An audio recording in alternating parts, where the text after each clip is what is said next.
ऋचा जी, मुरादाबाद से। राधे राधे महाराज जी। महाराज जी, आपके एकांतिक वार्तालाप में एक बार सुना था कि अगर नाम जप करते हैं आप तो भगवान आपको वैसा ही ज्ञान चश्मा दे देते हैं कि क्या आगे होने वाला है या कैसा है। तो महाराज जी, आप भी नाम जापक हैं, तो क्या आपको भी पता था कि ऐसा वैभव, ऐसी लाडली जू की कृपा आप पे होने वाली है?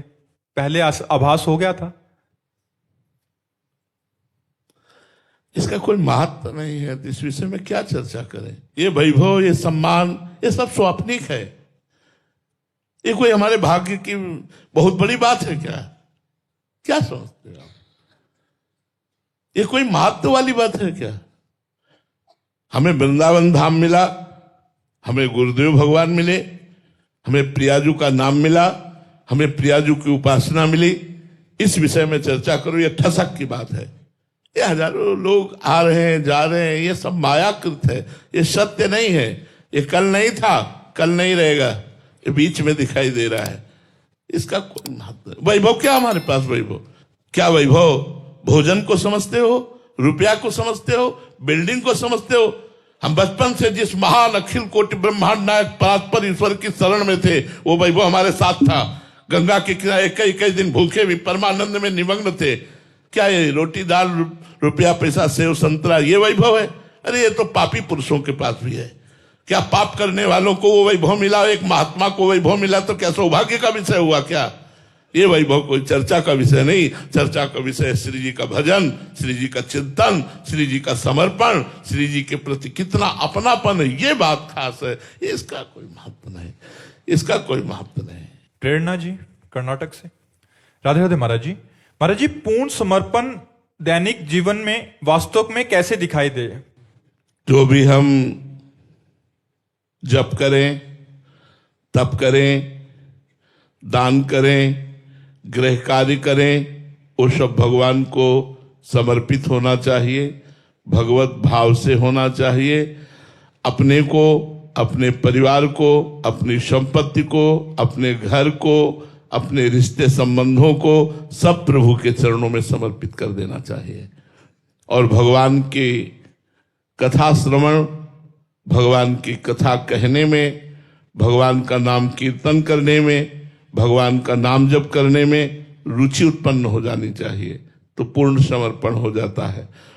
श्रवणम कीर्तनम स्मरणम हरेर अद्भुत कर्मणा।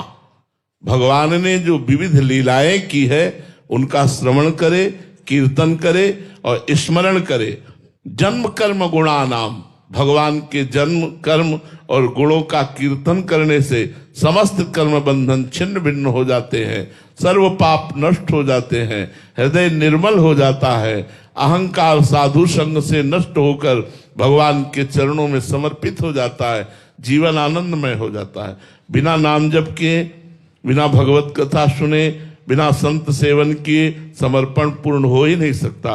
और जब हम ये सब साधन करते हैं तो सब कुछ भगवान की कृपा से आंतरिक साधन प्रकट हो जाता है, जिससे हमारी एक एक वृत्ति समर्पित हो जाती है, एक एक क्रिया समर्पित हो जाती है, तभी पूर्ण समर्पण माना जाता है। एक सेकंड भी भगवान के सिवा हमारा कोई व्यर्थ समय न जाए।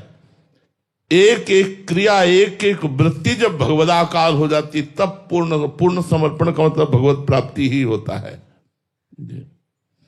एकता जी, असम से।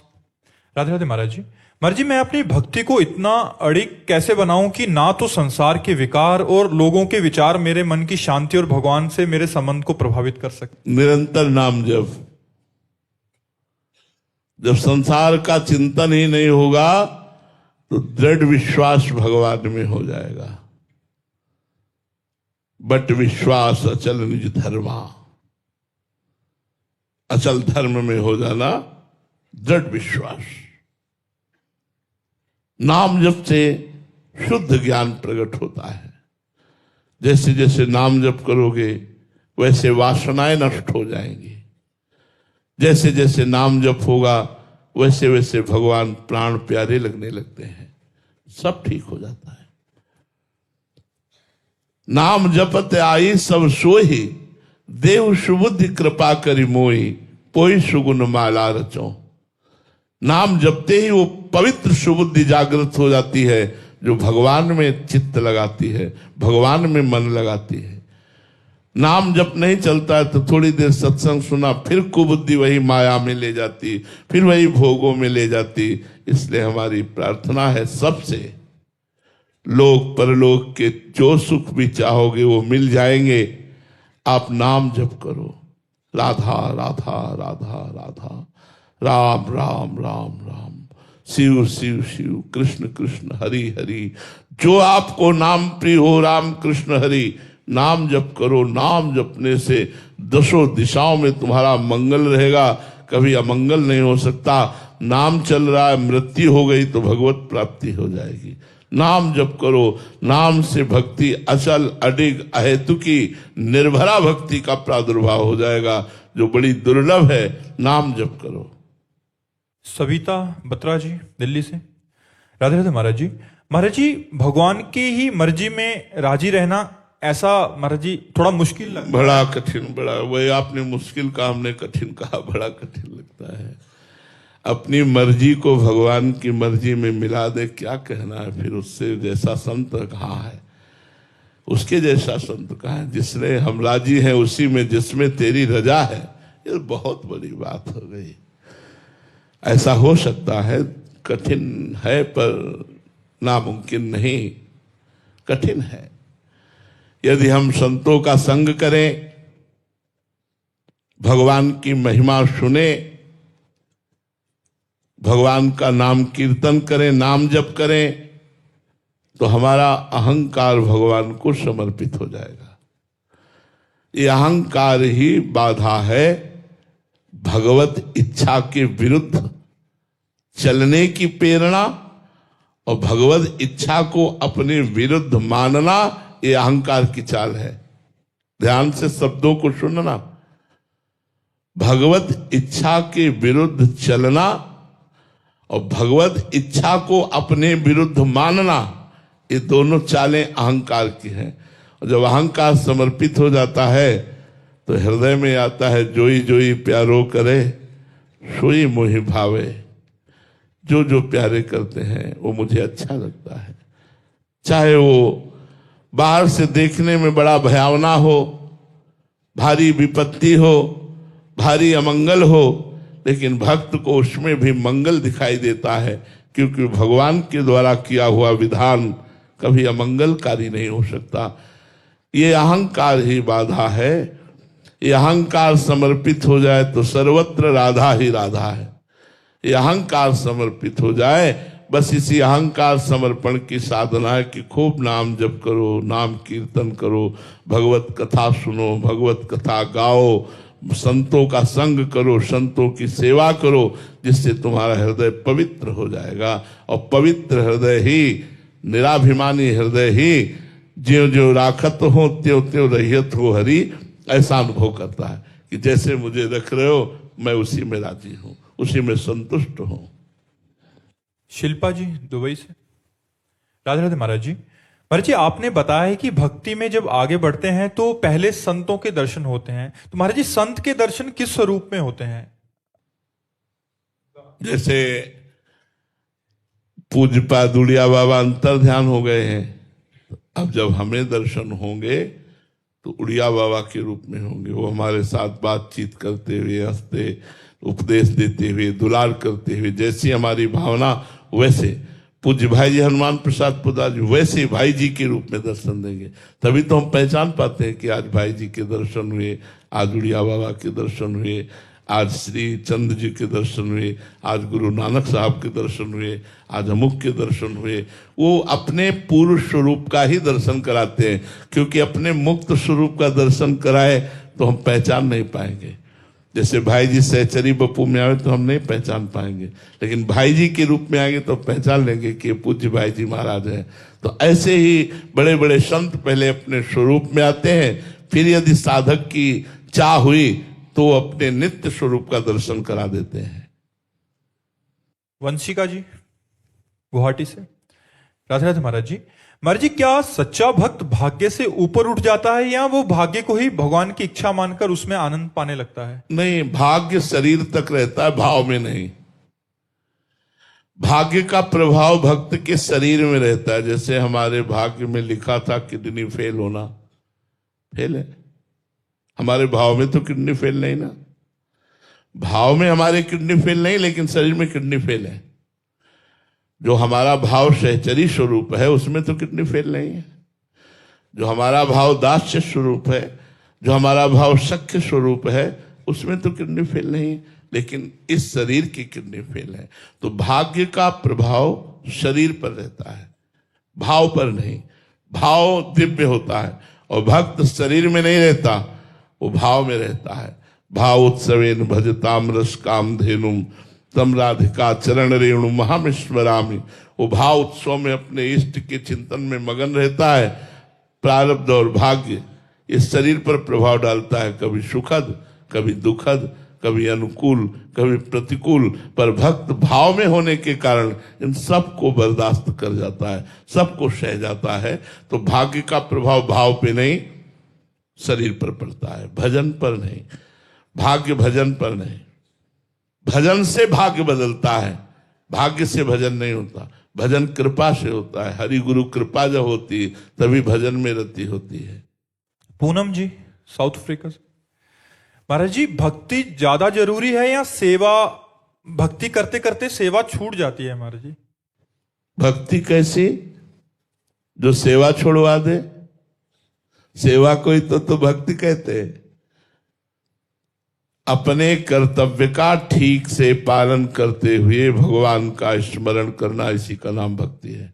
भक्ति का मतलब केवल अगरबत्ती, धूप बत्ती और आरती घुमाना नहीं है।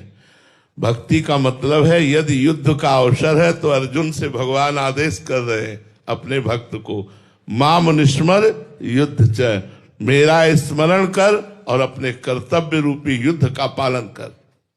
अर्जुन को उपदेश कर रहे हैं। तो मान लो कोई आर्मी में है, कोई ऐसे डिपार्टमेंट में है जहां उसको युद्ध करना है, जहां उसको मारना है, दंड देना है, तो ये उसकी भक्ति है। उसके लिए आरती भक्ति नहीं है।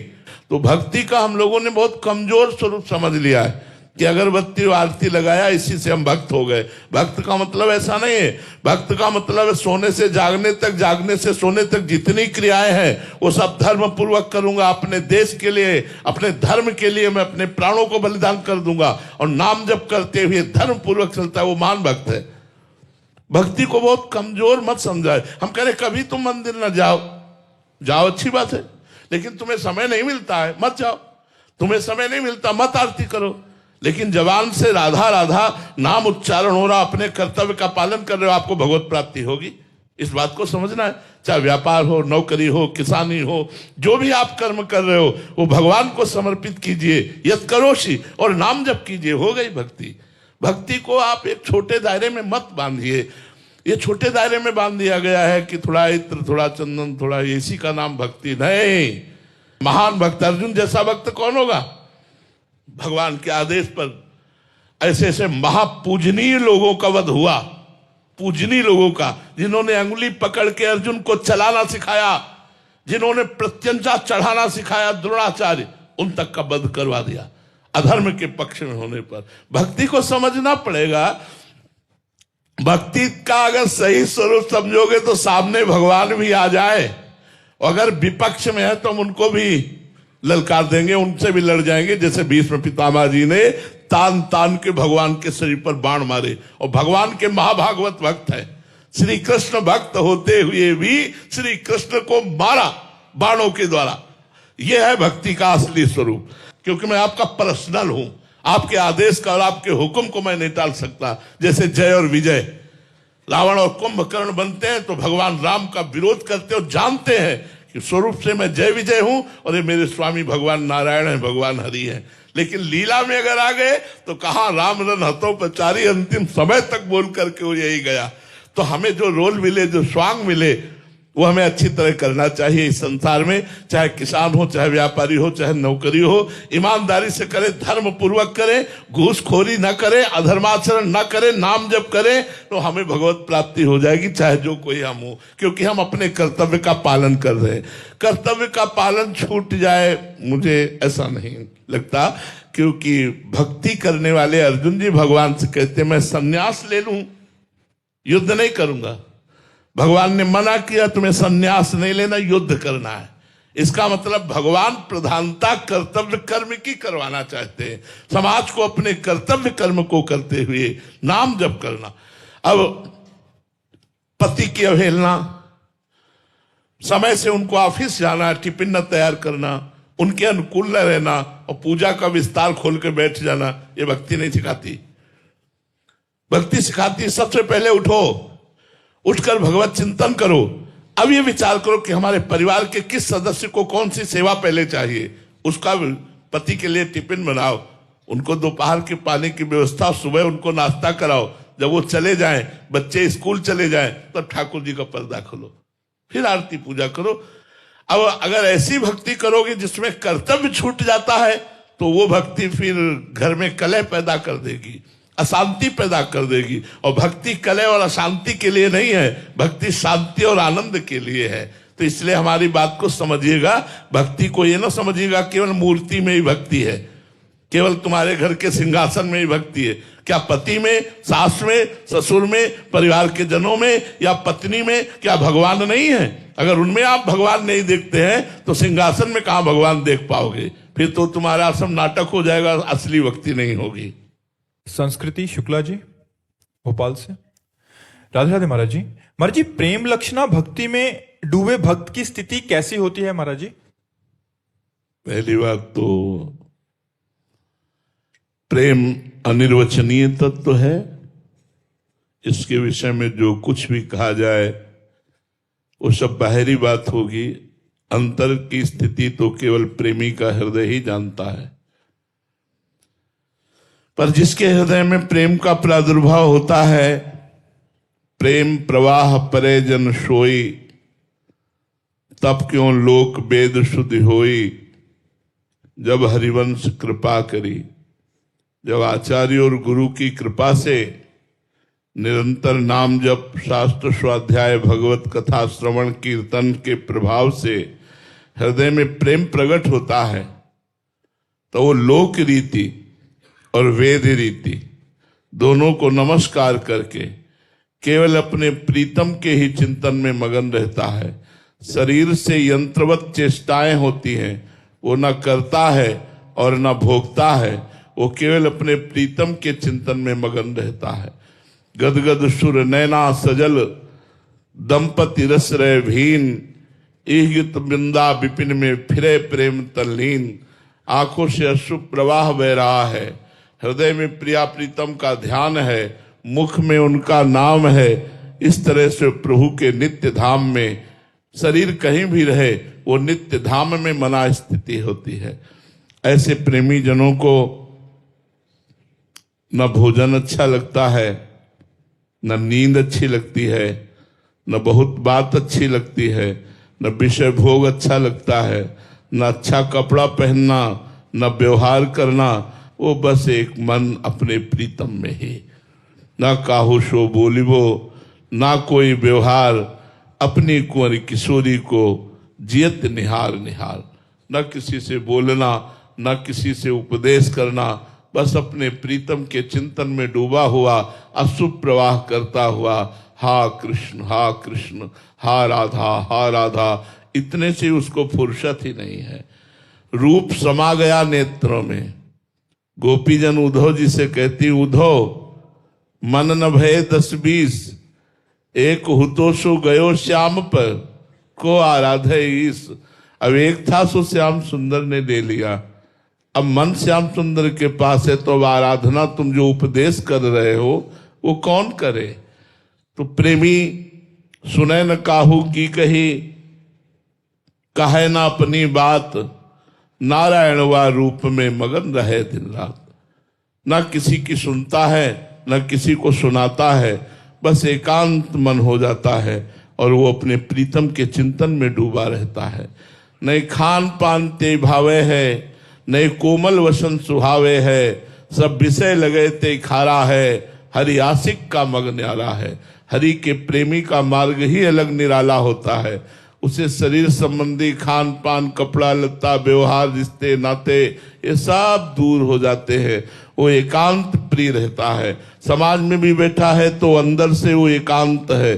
केवल अपने प्रीतम की रूप माधुरी, लीला माधुरी, गुण माधुरी, नाम रस माधुरी, इसी में डूबा रहता है, उसे अन्य कुछ सुहाई नहीं देता। आंतरिक स्थिति तो और भी विलक्षण होती है, जो देहातीत है, जो वाणी से नहीं कही जा सकती है। अर्जुन पांडे जी उज्जैन से, राधे राधे महाराज जी। महाराज जी, संत किसे कहते हैं? क्या संत वेश को कहते हैं, व्यक्ति को कहते हैं, या संत स्थिति है? वेश तो आचार्य परंपरा से हम लोगों को प्राप्त है, पर वास्तविक जो संत का स्वरूप है वो उनके लक्षणों से है, वेश से पूरा नहीं है। अगर वेश संत का है और लक्षण संत के नहीं है तो हम उसे संत नहीं कह सकते। वेश संत का नहीं है पर लक्षण संत के हैं तो हम उन्हें संत कह सकते हैं। संत के लक्षण हैं निर्मोह, वो किसी से मोह नहीं करते, सब में भगवत भाव करते हैं। लेकिन संत कहा भी जाता है निर्मोही अखाड़ा, उनके अंदर मोह नहीं होता। मोह अज्ञान जनित होता है। मोह मूल बहुशूल प्रद त्यागो उत्तम अभिमान, भजहु राम रघुनायक कृपा सिंधु भगवान। भगवान का भजन मोह त्याग से होता है। तो जो संत जन होते हैं वो अपने शरीर का मोह और सर्व शरीरों का मोह, वो मोह त्यागी होते हैं।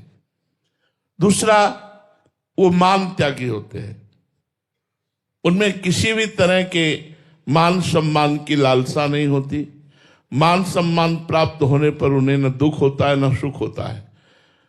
वो दोनों में समान भाव रहते हैं। अगर कोई अपमान करता है तो दुख नहीं होता, सम्मान करता है तो उन्हें सुख नहीं होता।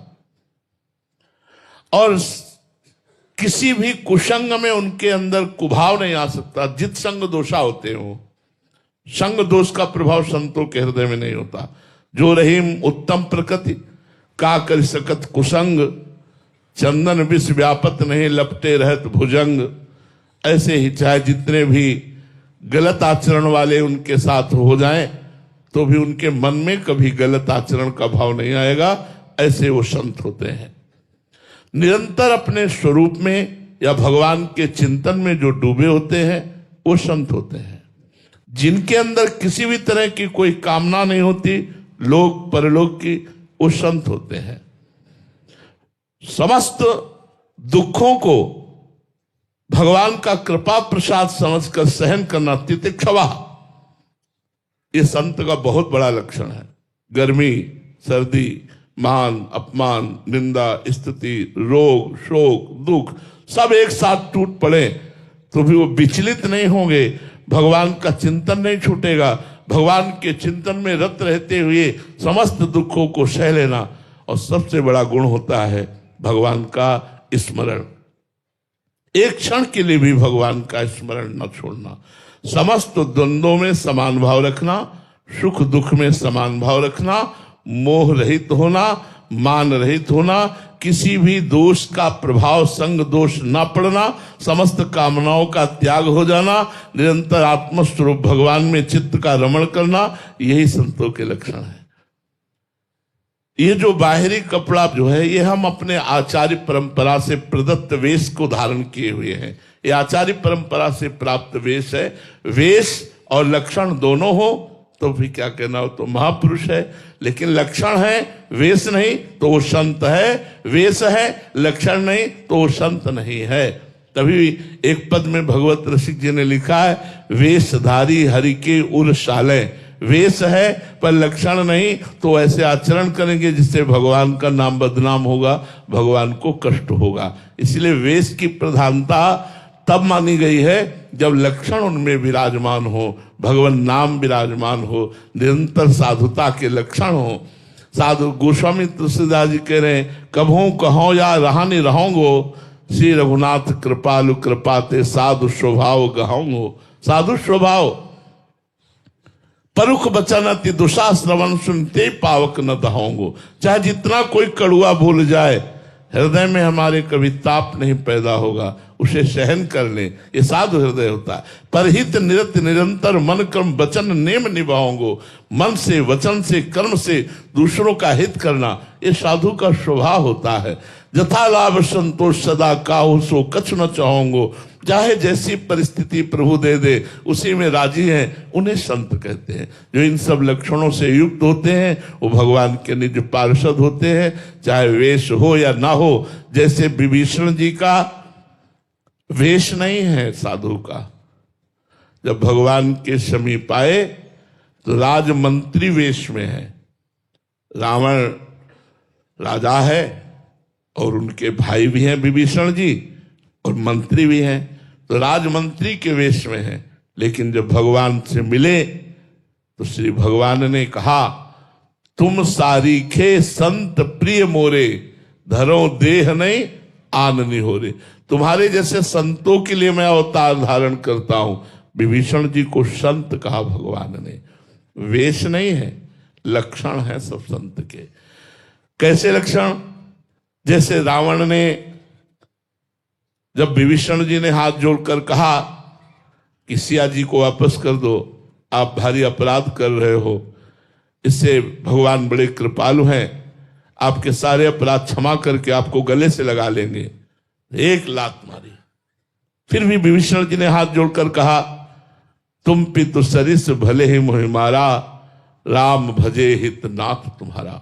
हे नाथ, तुम तो पिता के समान हो, भले लात मारी, लेकिन आपका मंगल होगा भगवान का भजन करने में। तो इस आचरण को देख करके भगवान शंकर कैलाश से बोल उठे, उमा संत कई है बड़ाई, मंद करत जो करे। देखो विभीषण संत है, रावण मंद कर रहा है और ये भलाई कर रहे हैं।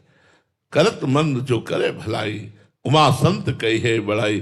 तो शास्त्रों में संत के लक्षणों से संत कहा गया है।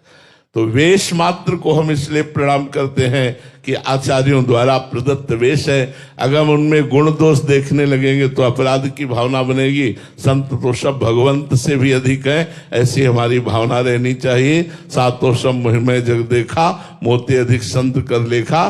पर लक्षणों पर विशेष शास्त्र ने ध्यान दिया है। लक्षण है तो विशेष महापुरुष है, वो संत है।